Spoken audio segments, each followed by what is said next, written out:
Alright, so some people were interested in how I built this box. I didn't think it was anything special, so I didn't make a video, but it works. So the reason I routed these on top is because if you route them on the bottom, it's really hard to feed the cable. So that's why they're on top.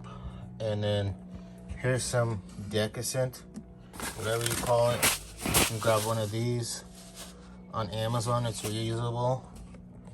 Then I got some whatever stuff in there, just some stuff that I had laying around. I threw it in there.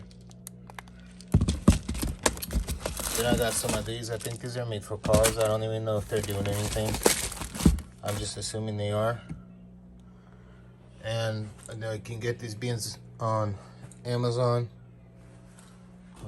That's just a coat hanger closet type thing, and this is just a PVC pipe that I had laying around.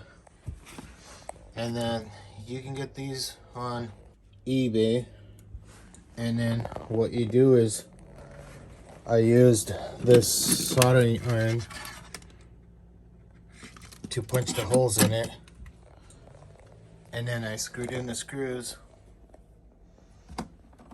and it sits right here on the shelf, and it feeds this printer right here.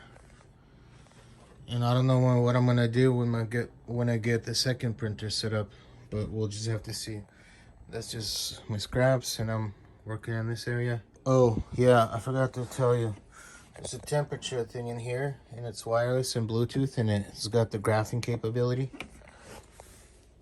so that's really nice. It was as little, it went down to 18% in a couple days, but now it jumped up because I opened it. That bin's got some holes in it just to make sure that the air just goes through here and stuff. I don't think you need a fan or anything. It seems to be working the way it is. And it made a big difference since I used a sealed lid. It's made a huge difference. So before, the temperature, the humidity was around in the 30s, and now it's now it was 18 and it was still going down. So it makes a big difference.